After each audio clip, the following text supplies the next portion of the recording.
یا صاحب الجمال و یا سید البشر من وجهك المنير لقد نور القمر لا يمكن الثناء كما كان حقه بعد از خدا بزرگ توئی قصہ مختصر۔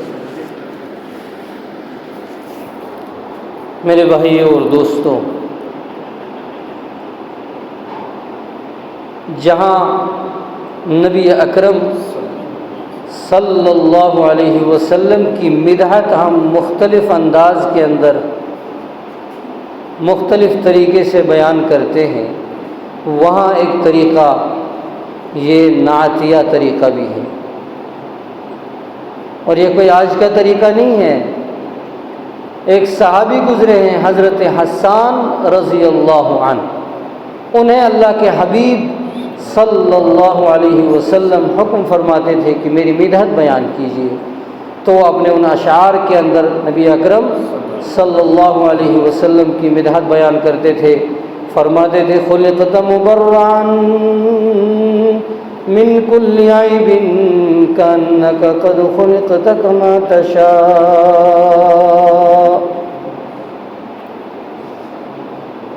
کہ اللہ تبارک و تعالی نے اے نبی صلی اللہ علیہ وسلم جب آپ کو پیدا کرنا چاہا، خلقت مبرعا من کل عیب، بغیر نقص کے پیدا کیا، بغیر عیب کے پیدا کیا، بغیر ایسی چیز کے پیدا کیا کہ جس کو لے کر لوگ رسول اللہ صلی اللہ علیہ وسلم میں کسی اعتبار سے نقص نکال سکیں، عیب جوئی کر سکیں، کجی اور پیچیدگی بیان کر سکیں۔ اس لیے کہا کأنک قد خلقت کما تشاء، یعنی اپنے شعر کے اندر کہہ رہے ہیں کہ اللہ تبارک و تعالی نبی اکرم صلی اللہ علیہ وسلم کو اس طریقے سے اس سانچے میں ڈالا کہ جیسے خود نبی پاک صلی اللہ علیہ وسلم نے چاہا۔ میں نے آپ کے سامنے سورہ آل عمران کی ایک آیت کریمہ تلاوت کی،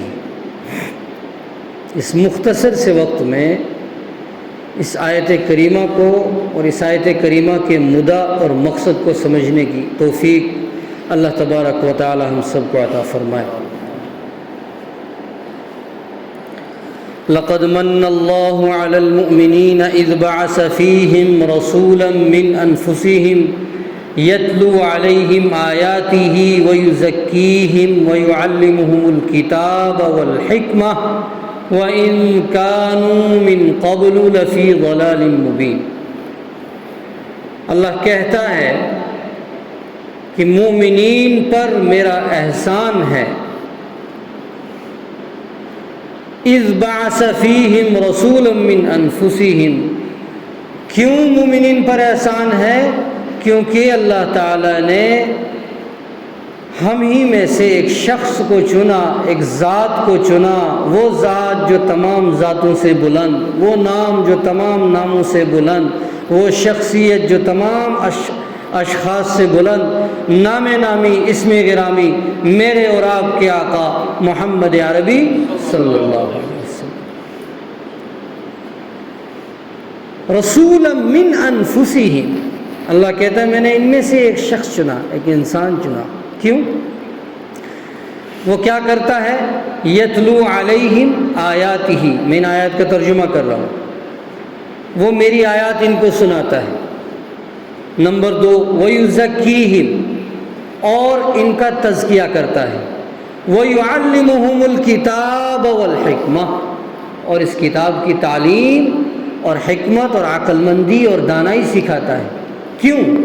کیونکہ وَإِن كَانُوا مِن قَبْلُ لَفِي ضَلَالٍ مُبِينٍ، اس سے پہلے یہ قوم گمراہ تھی، بدحالی میں تھی، تاریکی میں تھی، اندھیرے میں تھی۔ میرے دوستو، اللہ تعالیٰ نے اس آیت کے اندر ایک خاص بات کی طرف ہمیں متوجہ کیا ہے۔ اس آیت کے اندر اللہ تعالیٰ نے اپنی نعمت کا بھی اظہار کیا اور اپنی نعمت کو احسان بھی کہا، احسان بھی جتلایا۔ نبی اکرم صلی اللہ علیہ وسلم کی ذات کے علاوہ جتنی اشیاء ہیں، جتنی نعمتیں ہیں، جتنی چیزیں ہمیں اللہ نے عطا فرمائی، سب کا تذکرہ فرمایا۔ کہیں کان کا تذکرہ، کہیں آنکھ کا تذکرہ، کہیں جسم کا تذکرہ، کہیں سانس کا تذکرہ، کہیں پیٹ کا تذکرہ، کہیں گردے کا تذکرہ۔ سورہ رحمان آپ پڑھیں گے تو ہر آیت میں ایک تذکرہ، پھر اس کے بعد اللہ تعالیٰ متوجہ کروا رہا ہے فَبِأَيِّ آلَاءِ رَبِّكُمَا تُكَذِّبَانِ، کہ اللہ کی کون کون سی نعمت کو جھٹلاؤ گے۔ لیکن یہ نہیں کہا کہ احسان جتلایا۔ اس آیت میں اللہ تعالیٰ نے احسان کا تذکرہ فرمایا۔ اللہ تعالیٰ نے بغیر ستونوں کے اتنا بڑا آسمان بنا دیا، کھیلوں کے بغیر کسی سیمنٹ کے، بغیر کسی سریے کی اتنی زمین بچھا دی، اتنے پہاڑ بچھا دیے، کہیں بھی اللہ تعالیٰ نے احسان کا تذکرہ نہیں فرمایا۔ دنیا کی ہر نعمت کو آپ لے لیں، ہر نعمت کو آپ گن لیں، جس کا تعلق آپ کے ساتھ صبح سے لے کے شام تک اور شام سے لے کے صبح تک، آپ کے گھر سے لے کے آپ کے خاندان تک، آپ کے خاندان سے لے کے آپ کے گھر تک ہے، لیکن کہیں بھی اللہ تعالیٰ نے احسان نہیں جتلایا۔ آگے آ جائیں، آگے آ جائیں۔ لیکن جب نبی اکرم صلی اللہ علیہ وسلم کی ذات مبارکہ کو اس دنیا میں مبعوث فرمایا، اس دنیا کے اندر بھیجا، اس دنیا کے اندر بھیجنے کا فیصلہ فرمایا، تو اللہ تعالیٰ نے امت کو بتا دیا کہ اس کے علاوہ جتنی بھی نعمتیں تمہیں دی ہیں، تم ان کی شکر گزاری کرتے ہو یا ناشکری کرتے ہو، تم ان نعمتوں پر اتراتے ہو یا اللہ کا شکر ادا کرتے ہو، تم ان نعمتوں کا صحیح استعمال کرتے ہو یا غلط استعمال کرتے ہو۔ کسی بھی نعمت کے بارے میں اللہ تعالیٰ نے یہ نہیں کہا کہ یہ میرا احسان ہے۔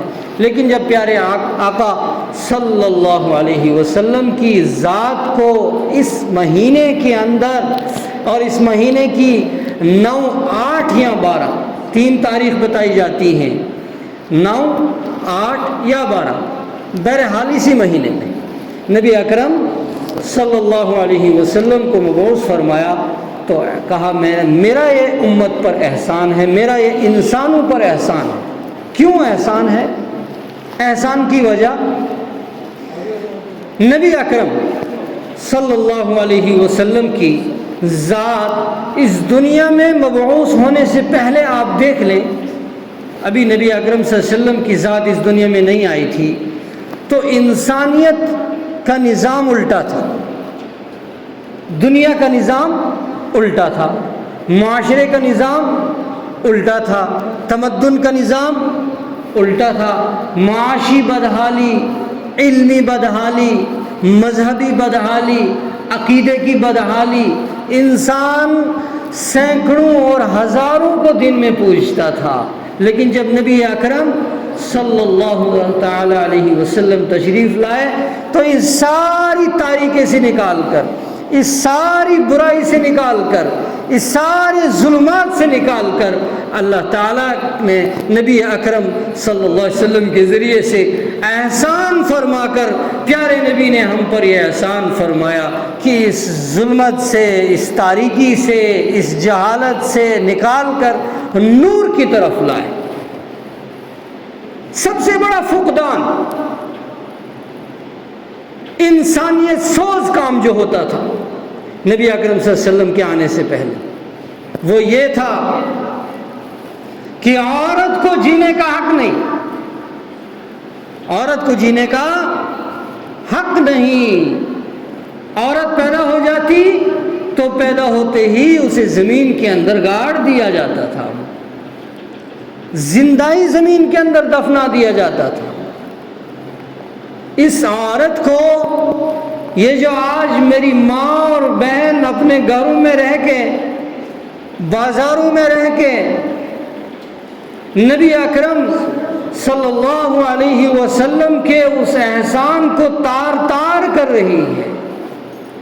فحاشیت کا جو بازار گرم ہو رہا ہے، اوریانیت کا جو بازار گرم ہو رہا ہے، اس میری بہن کو، اس میری ماں کو میری آواز ان کے کانوں تک جا رہی ہوگی. کیا ان کو کبھی خیال آیا کہ اس ربیع الاول میں اللہ تعالیٰ نے نبی اکرم صلی اللہ علیہ وسلم کے ذریعے سے ہم پر یہ احسان فرمایا؟ سب سے بڑا احسان کہ ہمیں جینے کا حق ملا. کیا ملا؟ جینے کا حق. یعنی عورت ذات کی سانس پر عورت کا کوئی حق نہیں ہوتا تھا زمانہ جاہلیت میں. پیارے حبیب صلی اللہ علیہ وسلم کے آنے سے پہلے آپ علیہ السلام آئے، عورت کو جینے کا حق بھی ملا، عورت کو وراثت کا حق بھی ملا، عورت کو رشتے کے اعتبار سے مقام بھی ملا. کہیں بہن بنایا گیا، کہیں بیوی بنایا گیا، کہیں ماں بنایا گیا. مختلف اعتبار سے نبی اکرم صلی اللہ علیہ وسلم کے ذریعے سے اس عورت کو حق ملا. اصل میں اس آیہ کریمے کے اندر اگر آپ غور کریں، دیکھیں تو ہمیں میلاد النبی صلی اللہ علیہ وسلم سمجھ میں آئے گا. میلاد النبی کے بھی دو پہلو ہیں. ایک پہلو یہ ہے کہ ہم ڈنڈورا پیٹیں، نعرے بازی کریں، باہر گھومیں، وہ ایک ظاہری علامت ہے. لیکن اگر ایک میرا دوست، میرا بھائی، میرا چاچا صبح سے لے کے شام تک میلاد النبی کے نام پر ہاتھ میں جھنڈا لیے پورے بازار میں پھرتا ہے، پوری بستی بستی میں گھومتا ہے، پورے دن میلاد النبی منا رہا ہے، لیکن دوسرے دن وہی میلاد النبی کا جھنڈا اٹھانے والا دوسرے دن فجر کی نماز کے لیے مسجد میں نظر نہیں آتا. دوسرے دن وہی میرا بھائی شراب کے ٹھیکے پہ نظر آتا ہے. دوسرے دن وہی میرا بھائی سود پکڑتے ہوئے نظر آتا ہے، رشوت کھاتے ہوئے نظر آتا ہے. دوسرے دن کسی ایسے اڈے پر نظر آتا ہے جہاں سے فحاشیت اور بربریت کا بازار گرم کیا جاتا ہے. تو اس میلاد النبی کا مقصد ہے یہ میلاد کے نام پر میلاد نہیں، میلاد کے نام پر فساد ہے. اگر میرے دوست کو، میرے بھائی کو، میرے عزیز کو میلاد النبی کے مقصد کو سمجھنا ہے تو نبی اکرم صلی اللہ علیہ وسلم کے نعرے کو بھی بلند کرنا ہے اور اس نعرے کے مقصد کو اپنے آپ میں، اپنے دل میں، اپنی زندگی میں جذب کرنا ہے. ورنہ میلاد النبی نہیں بلکہ وہ میلاد کے نام پہ فساد ہے. یعنی اگر ایک شخص نبی اکرم صلی اللہ علیہ وسلم کے میلاد کے نام پہ مختلف انداز سے خوشی کا اظہار کر رہا ہے، بہت اچھی بات ہے، لیکن اس کا مقصد کیا ہے؟ اس کا مقصد یہ ہے کہ میرے ہر طور اور طریقے کے اندر، میرے ہر مشن میں، میرے ہر کام میں، میرے ہر ویژن میں کردار کس کا ہو؟ نبی اکرم صلی اللہ علیہ وسلم. اگر آج میری مائیں اور میری بہنیں فیس بک پہ آن لائن ہو کے نعتیں پڑھتی ہیں، حالانکہ ان کے لیے وہ جائز نہیں ہے، لیکن اگر وہ اپنے جذبات کا اظہار کر رہی ہے، اپنی محبت کا اظہار کر رہی ہیں، میں ان ماؤں بہنوں سے پوچھنا چاہتا ہوں جو میلاد النبی کے نام سے دعائیں کراتی ہیں، میلاد النبی کے نام سے چھوٹے چھوٹے ختم کرواتی ہیں، ان اپنی ماؤں بہنوں سے میں پوچھتی ہوں کیا نبی اکرم صلی اللہ علیہ وسلم صرف نعوذ باللہ اس مہینے کے لیے تشریف لائے تھے یا اس تاریخ کے لیے جو بورڈ پہ لگی ہوئی ہے؟ نہیں، نبی اکرم صلی اللہ علیہ وسلم نے ہمیں نظام دیا زندگی کا، جینے کا طریقہ سکھایا، زندگی کو جینے کا طریقہ سکھایا، زندگی گزارنے کا طریقہ سکھایا، اپنے آپ کی حفاظت کرنے کا طریقہ سکھایا. ہمارے لیے رول ماڈل ہے نبی اکرم صلی اللہ علیہ وسلم. لیکن اگر کوئی شخص جھنڈیاں ہاتھ میں لے رہا آسان ہے، نعرے لگانا آسان ہے، لیکن جہاں بات آئی کہ نبی اکرم صلی اللہ علیہ وسلم نے 5 وقتہ نماز کی پابندی کرنے کی بھی تلقین کی، والدین کی فرما برداری کرنے کی بھی تلقین کی، قرآن پاک سے لو لگانے کی بھی تلقین کی، اللہ تعالیٰ کی اس خلقت کو سمجھ کر جان کر نبی اکرم صلی اللہ علیہ وسلم کو سمجھنے کا، نبی اکرم صلی اللہ علیہ وسلم نے ان چیزوں کے اوپر غور و فکر، تدبر و تدبر کرنے کی تلقین بھی کی ہے، تاکہ ہمارا رب بھی ہم سے راضی ہو جائے اور ہمارا رسول ہم سے راضی ہو جائے۔ میرے دوستو، اس اعتبار سے یہ سوچ رکھ کے، یہ فکر رکھ کے آپ میلاد کریں گے تو یہ میلاد کے نام پر زندگی کا نظام ہے۔ اگر یہ مقصد پیچھے چھوڑ کے ہم نے میلاد کیا تو ہم میلاد کے اوپر، میلاد کے نام پہ فساد کر رہے ہیں۔ کیوں؟ ظاہری شکل ہے، دھوکے بازی ہے، ٹرنڈ ہے بس۔ نبی اکرم صلی اللہ علیہ وسلم کی تعلیمات سے دور رہ کے، قرآن پاک کی تعلیمات سے دور رہ کے، جہاں وہ باتیں آتی ہیں کہ جس مقصد کے لیے، جس مشن کے لیے، جس پیغام کے لیے، جس حیات کے لیے نبی اکرم صلی اللہ علیہ وسلم کی بعثت کو اللہ تعالیٰ نے اس دنیا میں بھیجا اور ہمیں سمجھایا اور بتایا، اگر وہ مقصد نہیں ہے تو میرے دوستو، یہ میلاد ہمارے لیے وبال جان بن سکتا ہے، ایسا میلاد جیسا آج ہم کر رہے ہیں۔ طریقہ یہودیوں کا، مشن یہودیوں کا، معاشرت یہودیوں کی، طور طریقہ یہودیوں کا، پردہ پوشی کے اوپر طریقہ یہودیوں کا، لباس یہودیوں کا، ہمارا آپسی اتحاد یہودیوں جیسا، ہمارا آپسی تناؤ یہودیوں جیسا، اور میلاد کس کے نام پہ کر رہے ہیں؟ نبی اکرم صلی اللہ علیہ وسلم۔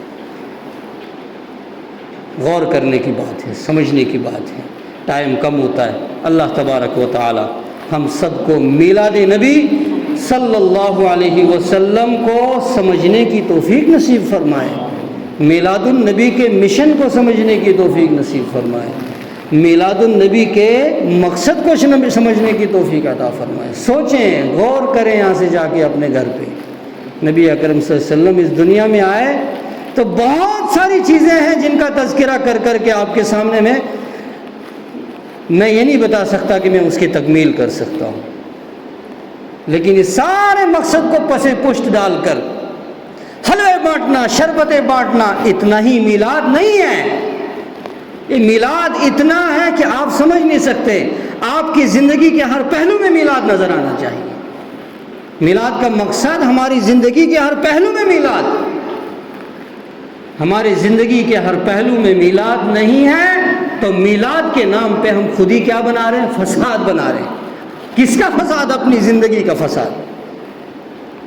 اللہ تبارک و تعالی ہم سب کو عمل کرنے کی توفیق نصیب فرمائے۔ وما علینا الا البلاغ۔